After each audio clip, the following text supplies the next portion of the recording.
समस्त प्रभु प्रेमी भक्तों को जय सिया राम।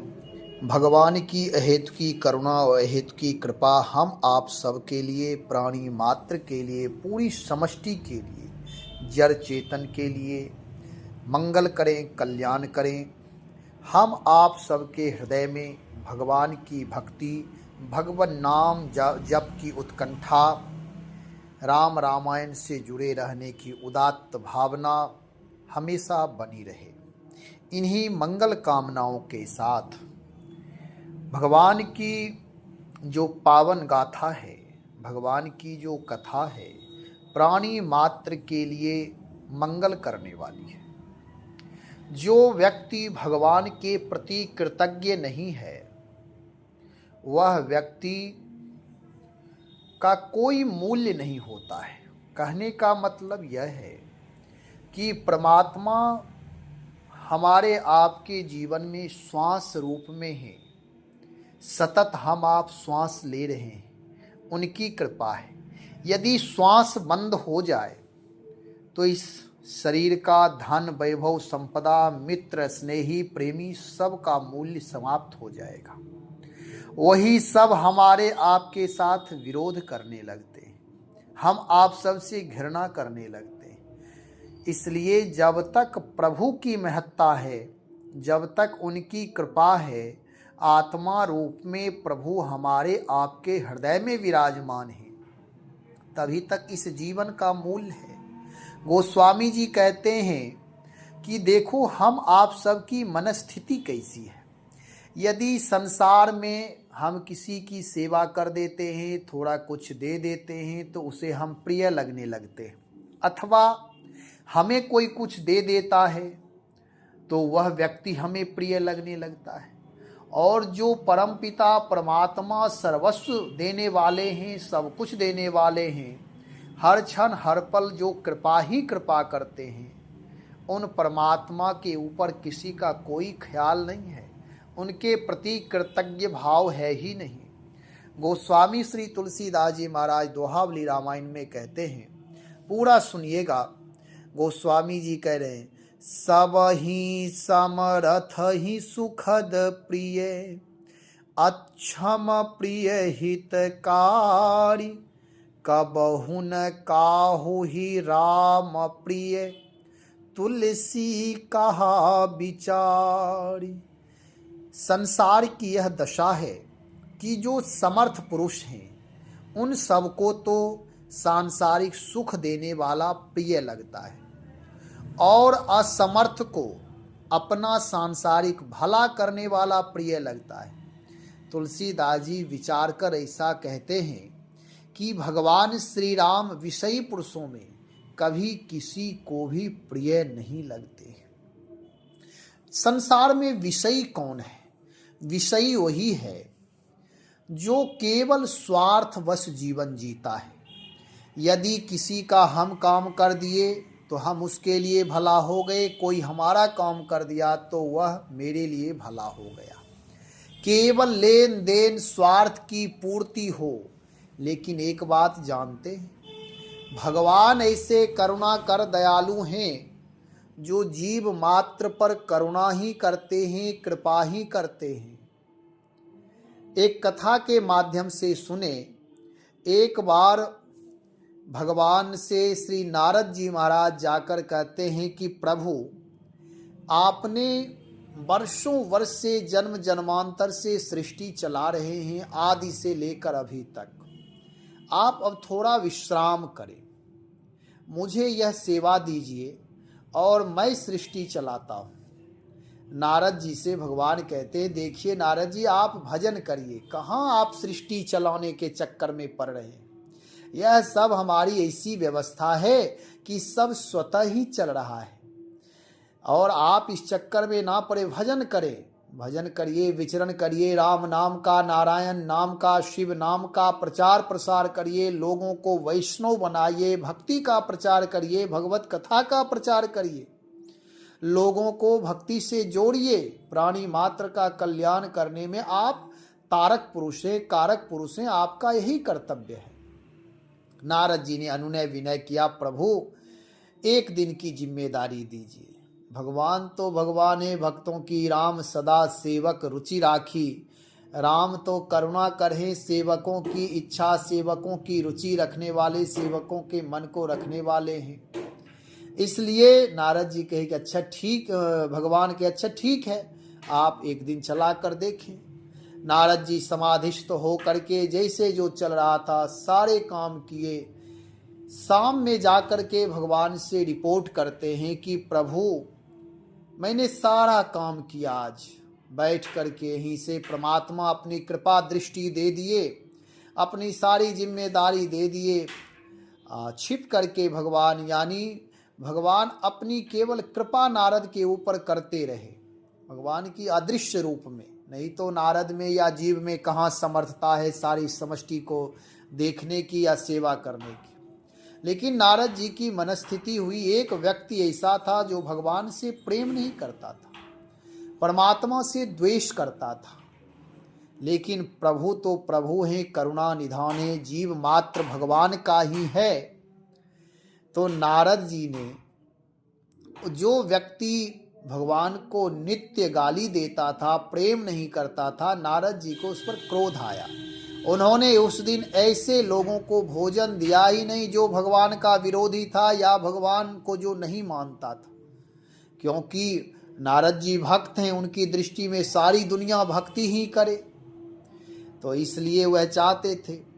तो उन्होंने देखा कि यह बहुत नास्तिक है, भगवान को नहीं मानता और भगवान के प्रति कृतज्ञ नहीं है, आज इसे मैं सबक सिखाता हूँ। नारद जी ने उसे आहार नहीं दिया, उसकी व्यवस्था डामाडोल हो गई। शाम में भगवान के पास कहते हैं, प्रभु आज की सारी दिनचर्या पूर्ण होती है, लेकिन आज मैं एक काम किया हूँ। एक बहुत बदमाश आदमी था जो आपको नहीं मानता था और आपसे द्रोह करता था, इसलिए आज मैं उसे आहार नहीं दिया। भगवान ने कहा कि आपने देखा, मैं पहले कहा था कि नारद जी आपसे ये काम नहीं हो सकता है, आप भजन करिए, लेकिन आपने हठ किया। मैं जानता हूँ कि वह आज से नहीं, वह जब से जन्म हुआ है वह अपना संस्कार भोग रहा है। अपने संस्कार के अनुसार वह मुझसे प्रेम नहीं करता, प्रीति नहीं करता है, तो क्या मैं भी उससे प्रीति करना छोड़ दूँ? सब मेरे ही हैं, सब अपने हैं, फिर वह पराया मानता है, क्या मैं भी पराया मानने लगूं? फिर उसमें और मेरे में क्या अंतर रह जाएगा? जीव में और भगवान में क्या अंतर रह जाएगा? आत्मा और परमात्मा में क्या अंतर रह जाएगा?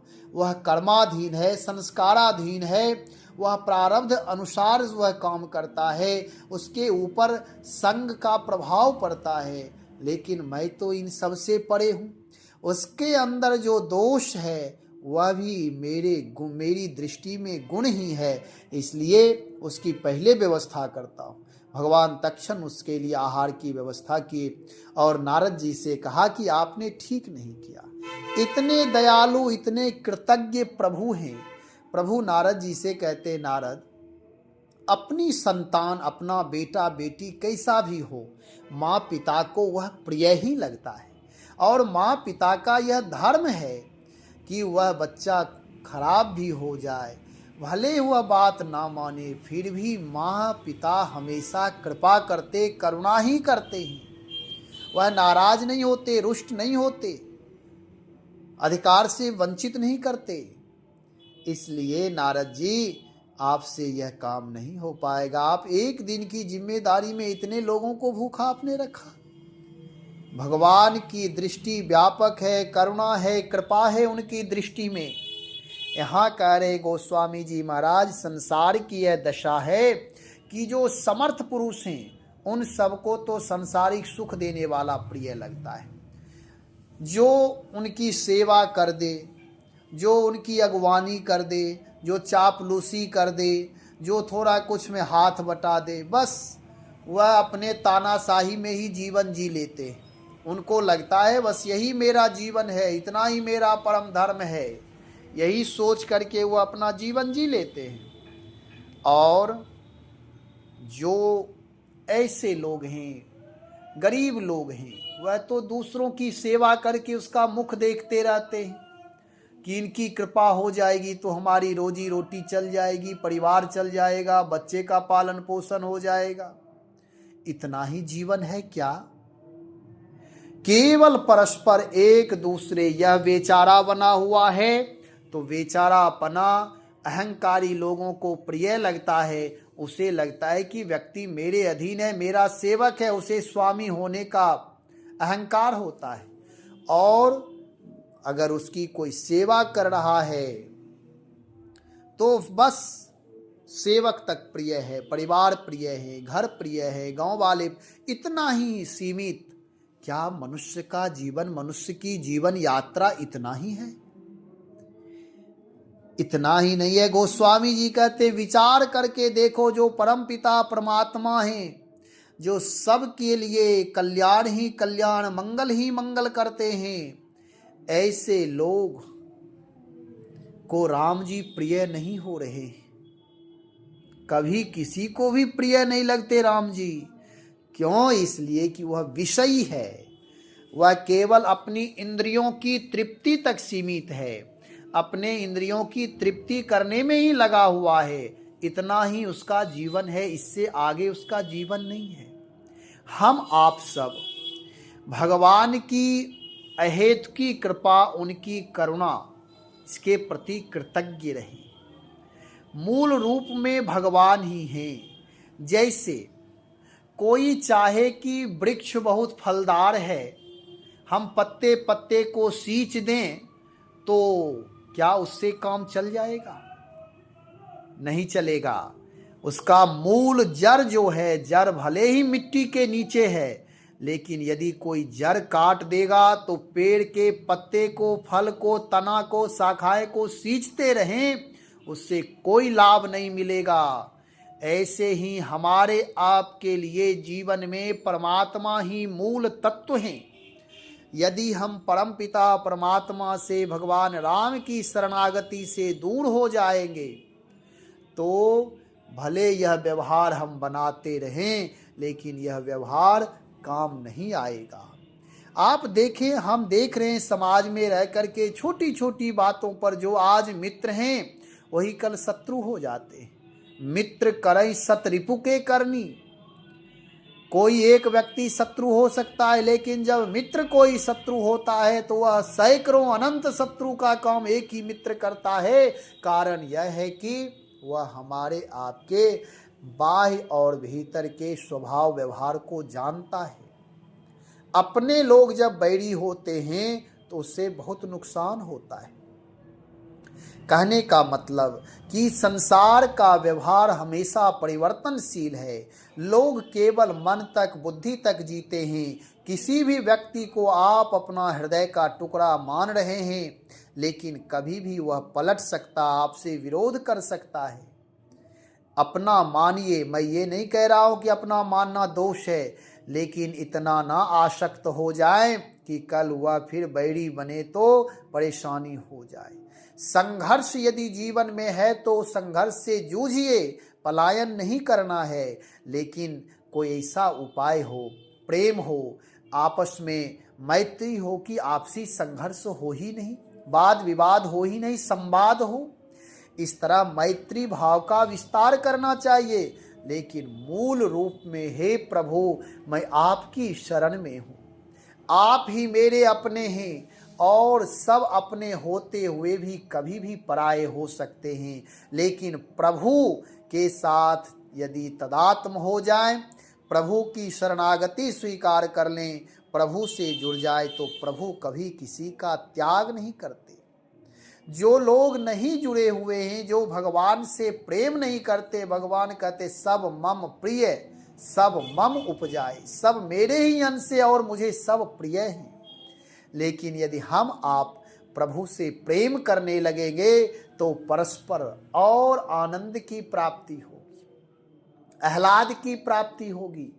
ऐसे प्रभु से यदि हम प्रेम नहीं करते, संसार में हम आसक्त रहते हैं, तो प्रकृति के प्रभाव के अंदर हम रहते हैं। संग का, कुसंग का, दुराचार का, व्यवहार का, खान पान का, सब चीज का प्रभाव हमारे मन पर पड़ता है। इसलिए आत्म शांति यदि चाहिए तो प्रभु के प्रति कृतज्ञ रहिए। मैं यह नहीं कह रहा हूं कि अपना सारा काम छोड़ करके मंदिर में जाएं, भीड़ लगाएं। यह भी मैं नहीं कह रहा हूं कि आप मंदिर ना जाएं। जो जिनकी जिम्मेदारियां हैं अपना स्वधर्म पालन करते हुए प्रभु का स्मरण करें। समय मिले तो मंदिर में जाकर दर्शन करें, ज्योत जलाएं, जल अर्पण करें, झाड़ू पोछा सेवा पूजा सब करें। इससे आपका हृदय निर्मल होगा, जीवन में विनम्रता आएगी। और यदि इतना ही करें कि केवल जीवन एक विषयी पुरुष तक सीमित रह गया, भूख लगी खा लिया, नींद आई सो गए, कुछ देखने का मन हुआ तो मोबाइल में टीवी में देख लिए, ना किसी से लेना ना देना, ना व्यवहार ना प्रेम, क्या यही मनुष्य का जीवन है? क्या यही नर नारायण की यात्रा है? क्या यही जीवन की उपलब्धि है? यह जीवन की उपलब्धि नहीं है।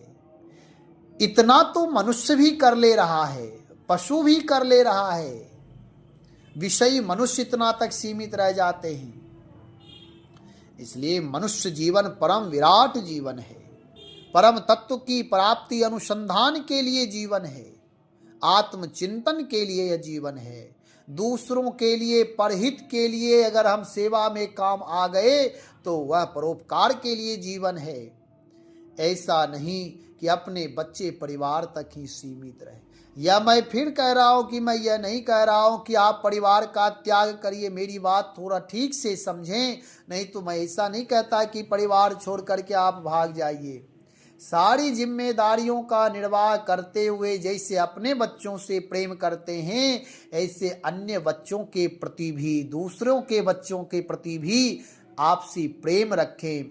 मृदु भाषा उसके साथ व्यवहार करें, उसके साथ भी प्रेम का विस्तार करें।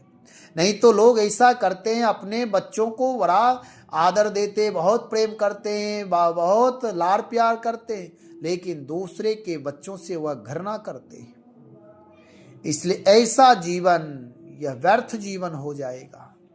इसलिए मूल परम पिता परमात्मा है। प्रभु के सन्मुख रहिए। प्रभु से यदि विमुख हो जाएंगे तो राम विमुखी की बड़ी दुर्दशा होती है। इस संसार में हम आप सब अपने अपने कर्म के अनुसार, प्रारब्ध के अनुसार आए हैं, लेकिन यहाँ भी आत्म निर्माण किया जा सकता है। इसके लिए ना कहीं भागना है, ना किसी से अपेक्षा करना है। केवल प्रभु की शरणागति स्वीकार कर लें और अपने आप को जागृत स्थिति में स्थित कर दें, तो हमारा आपका निर्माण यहीं से शुरू हो जाएगा। जब जागा तभी सवेरा की भावना रखते हुए कि अभी यदि भाव में जागरण हो जाए, उत्तिष्ठ भाव आ जाए, तो हम आप आत्म कल्याण कर सकते हैं। नहीं तो केवल दूसरों की निंदा, शिकायत, स्वार्थ में जीवन बिताना यह मनुष्यता नहीं है, मानवता नहीं है। यह पशुता से भी बदतर जीवन है। ना किसी का मैंने जीवन में सहयोग किया, ना प्रेम किया, ना किसी को आदर दिया, तो यह फिर मनुष्य जीवन किस काम का? विचार करें हम आप, यह सबके लिए है कि यह मानव जीवन किस लिए है। जब मुझे या आपको कोई आवश्यकता होती है तब हम दूसरों से अपेक्षा करते हैं कि लोग मेरी सुधि नहीं लेते हैं, मेरा हाल चाल नहीं लेते हैं, मेरा सहयोग नहीं करते, दूसरों के लिए उलाहना देते हैं। लेकिन क्या हमने आपने वैसा कर्म का उत्तम बीज बोया है? यदि उत्तम बीज नहीं बोए तो उत्तम फल की प्राप्ति नहीं हो सकती है। हमेशा कोशिश करना है कि संसार में रहते हुए अपने अनुचरों के प्रति भी भाव रखिए। जो आपकी सेवा कर रहे हैं उनके प्रति भी आदर भाव, सम्मान भाव रखिए। अपने अहंकार की पुष्टि नहीं करिए कि मैं बहुत बड़ा हूं, मैं मालिक हूं। दुनिया में कोई मालिक नहीं होता है, पूरे दुनिया सेवक है, नौकर है। और यदि इसी अपने भाव को परमात्मा से जोड़ दे तब तो यही सेवकत्व भगवान की उपलब्धि करा देगी। सबते सेवक धर्म कठोरा कहा गया है, लेकिन जबरदस्ती मालिकाना हक, गाड़ी बंगले, धन पैसे के चक्कर में ही अपना जीवन व्यर्थ कर लेते। नाना प्रकार के वह वाद विवाद से अपने जीवन को उलझा लेते। दूसरों के नज़र में वह गिरे पतित व्यक्ति माना जाता है जो दूसरे के उपयोग में नहीं आया। कोशिश करना चाहिए कि मेरा बौद्धिक पतन ना हो। यदि बौद्धिक पतन हो गया तो सारा जीवन व्यर्थ हो जाएगा। जो हमसे गरीब हैं, जहाँ मेरी आवश्यकता है, जहाँ मैं सेवा कर सकता हूँ, वहाँ तत्क्षण सेवा करिए। प्रभु के प्रति कृतज्ञ होकर, हे प्रभु आपकी बड़ी कृपा है जो आपने मुझे अवसर दिया सेवा करने का। तन से, मन से, वचन से, धन से, व्यवहार से, विचार से सहयोग करिए दूसरों। लेकिन दुर्भाग्य यह है कि हम अकड़ में जीते, अहंकार में जीते, मेरे समान कोई है ही नहीं, और अपने आप को बड़े अहंकारी मानते हैं। इसलिए विवेकपूर्ण जीवन होना चाहिए, मौलिकता पूर्ण जीवन होनी चाहिए, बौद्धिक जीवन होना चाहिए, बुद्धू की तरह जीवन नहीं होना चाहिए। जीवन बुद्धू बनने के लिए नहीं है, जीवन बौद्धिक बनने के लिए। समाज में रहिए, विवेकपूर्ण व्यवहार करिए, अपनी बुद्धि के द्वारा समाज की उपासना करिए, अपनी बुद्धि का शोधन करिए। इससे आप देखेंगे जब आप परोपकार करते हैं तो आनंद आह्लाद की प्राप्ति होती है, और जब केवल जीवन स्वार्थ में बिता देते हैं, अपने लिए सारी चीजें करना, तो बाद में पता चलता है व्यर्थ ही जीवन खो दिया मैं। भगवान से हमेशा प्रार्थना करते रहें, और प्रभु ही मूल हैं।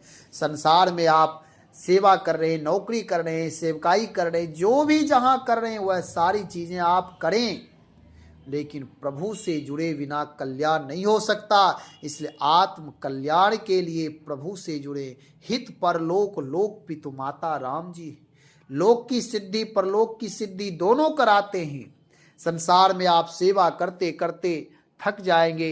एक दिन मालिक का यदि मन बिगड़ गया तो सारे सेवा पर वह पानी फिर देगा, बदले में गाली ही गाली देगा, अपमान ही करेगा, नौकरी से हटा देगा, खारिज कर देगा, कह देगा जीवन में हमारे सामने कभी आना नहीं, और जिंदगी भर वह अपने नजर से गिरा देगा, निंदा करेगा।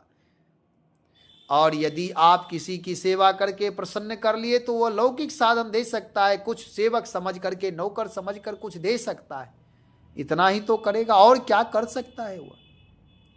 और भगवान ऐसे दयालु हैं जो देते भी हैं, कभी देने से आघाते नहीं हैं, और हमेशा समझते हैं कि मैंने कुछ दिया नहीं, और देना चाहिए, और देना चाहिए, ऐसी उनकी भावना बनी रहती है। इसलिए परम पावन परमात्मा के प्रति कृतज्ञ बनिए, आदर भाव रखिए। आप नहीं मानते इससे कोई मतलब नहीं है, लेकिन एक ऐसी जगह होनी चाहिए जीवन में जहां झुकने की कला आ जाए, जहां झुकना अनिवार्य है। यदि झुकने की कला नहीं है, जीवन में झुकने के लिए नहीं आता है, विनम्र होने के लिए नहीं है, तो वह जीवन व्यर्थ जीवन है, उदंडों का जीवन है, उच्छृंखलों का जीवन है। इसलिए प्रभु की शरणागति स्वीकार करें। हे प्रभु, मैं आपकी शरण में हूं, आप राम रामायण में प्रेम दे, सेवा सुमिरन से जोड़ दे, राम रामायण से जोड़ दे, ऐसी कृपा करें। एक व्यक्ति जो एक बार मिल जाए उससे कम हालचाल मैत्री भाव हमेशा रखें, भले वह फोन ना करे। आजकल तो बहुत सुविधा है, पहले तो चिट्ठी लिखी जाती, आजकल तो 1 मिनट आप किसी से हालचाल ले सकते हैं। ऐसी सुधि रखें, मैत्री भाव का विस्तार करें, सबके प्रति, पूरे समष्टि के प्रति आदर भाव, कल्याण भाव, प्रेम भाव रखें, आनंद ही आनंद हो जाएगा। लोग शत्रुता तो पालते रहते हैं, लेकिन मैत्री भाव का विस्तार नहीं करते। कोशिश करें जहां शत्रुता बढ़ने लगे वहां बात बंद कर दे, वाद विवाद छोड़ दे, संवाद की ओर चलिए, संवाद की तरफ कदम बढ़ाइए। केवल अहंकार लेकर, मालिकाना हक लेकर के जीवन जीना यह पतन का कारण है। अधोगामी लोग, तुच्छ लोग, नीच लोग ऐसे जीवन जीते हैं। महानता नहीं है, महान वह होते हैं जो छोटे से छोटे, गरीब से गरीब भी व्यक्ति आ जाए तो निसंकोच नजर से नजर मिलाकर बात कर सके, आदर पूर्वक, प्रेम पूर्वक हम उसे देख सकें, तब मेरा बड़प्पन है। इसलिए अपने जीवन को उत्तिष्ठ बनाएं, भगवान नाम का सतत जप करें, प्रभु से जुड़े रहें, जीवन में प्रभुता आ जाएगी, करुणा, प्रेम, दया, आदर, सेवा भाव, सत्कार, सुमिरन सब आ जाएंगे। इसलिए राम रामायण से जुड़े, सेवा सुमिरन से जुड़े, प्रार्थना पुरुषार्थ से जुड़े, अपने जीवन को उत्तिष्ठ बनाए, महान बनाए, प्राणी मात्र के प्रति आदर भाव रखें, सबके प्रति मंगल कामना करते रहें। जो बीज बोएंगे वही हम आप सबको भी प्राप्त होगा। भगवान नाम का सतत जप करें। श्री राम जय जय राम, श्री राम जय जय राम।